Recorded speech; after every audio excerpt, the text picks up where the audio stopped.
손흥민이 또다시 흔들리고 있다. 간판 공격수의 침묵 속에 토트넘 호스퍼 역시 부진에서 벗어나지 못했다. 손흥민의 토트넘은 10월 5일 한국 시간 독일 프랑크푸르트의 도이체방크 파크에서 열린 프랑크푸르트 독일과의 2022에서 2023 시즌 유럽 축구연맹 우에파 챔피언스리그 D조 조별리그 3차전에서 득점 없이 0에서 0 무승부에 그쳤다. 손흥민은 이날 풀타임을 소화했으나 공격 포인트 사냥에는 실패했다.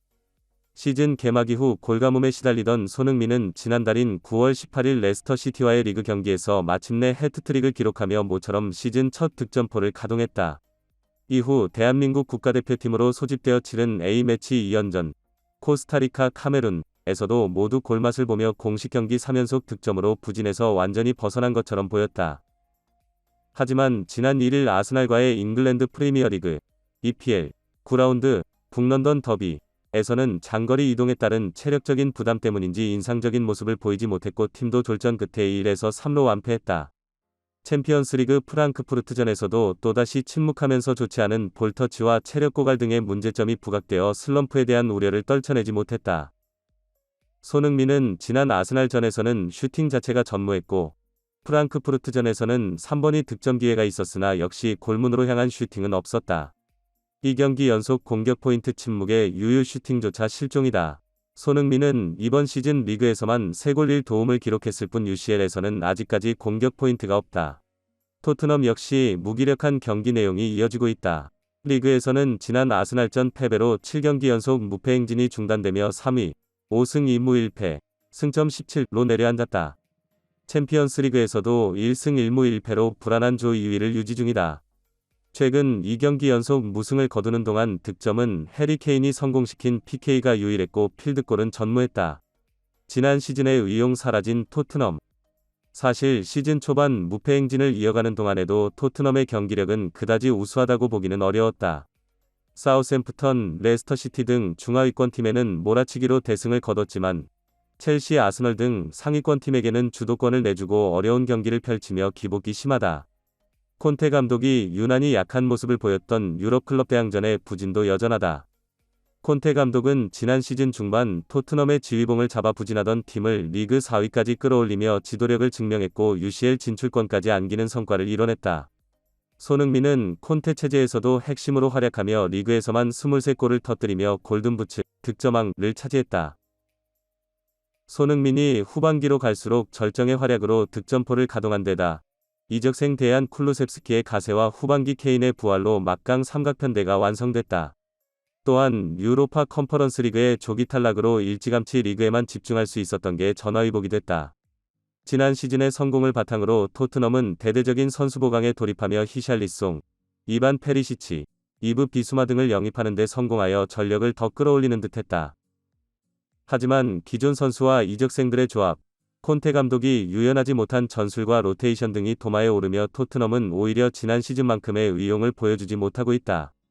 피에르 에밀 호이비에르 로드리고 벤탄쿠르 비수마까지 양과 질에서 수준급 미드필드진을 보유하게 되었음에도 강팀과의 중원과 점유율 싸움에서 번번이 밀리고 있다.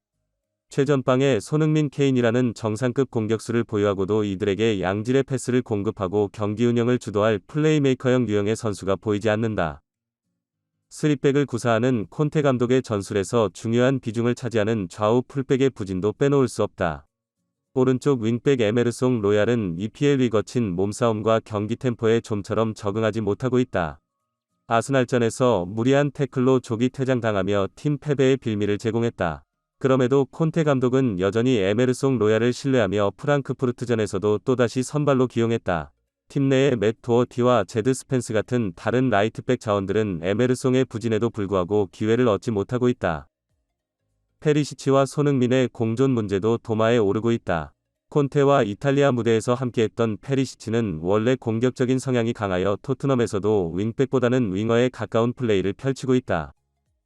페리시치가 볼 소유 시간이 긴데다 동선이 겹치는 손흥민이 오히려 공간을 열어주기 위하여 중앙으로 이동하거나 그가 오버래핑한 빈 공간을 대체하여 수비에 가담하느라 본연의 장점을 살리지 못하고 체력만 허비하는 부작용이 발생한다.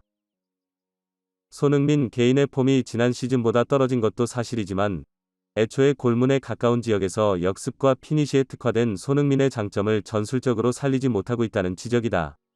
케인도 겉보기에 득점은 많이 올리고 있지만 콘테의 전술에서는 타깃맨 위주로 전방에서 활용도가 제한되며 패스와 연계에도 능했던 다재다능한 장점을 충분히 발휘하지 못하고 있다.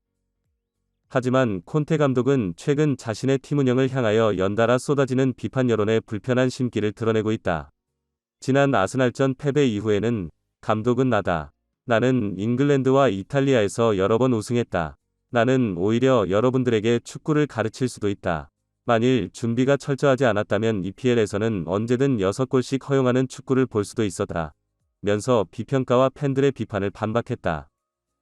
또한 프랑크푸르트전 무승부 직후에는 토트넘은 선수 영입이 더 필요하다. 프리미어리그와 챔피언스리그라는 엄청난 두 대회에 참가하려는 야망이 있다면 정말로 더 강한 스쿼드가 필요하다. 며 선수 부족 탓으로 변명했다. 콘테 감독도 팀의 부진에 대하여 심리적으로 쫓기고 있다는 것을 보여준 장면이다. 손흥민과 토트넘은 앞으로 더 중요한 경기들을 잇따라 앞두고 있다. 손흥민이 당분간 경기력을 회복하지 못한다면 토트넘의 상황은 어려워질 수밖에 없다. 또한 손흥민 개인의 부진만을 탓하기보다 현재 콘테 감독이 그의 능력을 극대화하기 위한 전술적 방식에 문제는 없는지도 돌아봐야 할 대목이다.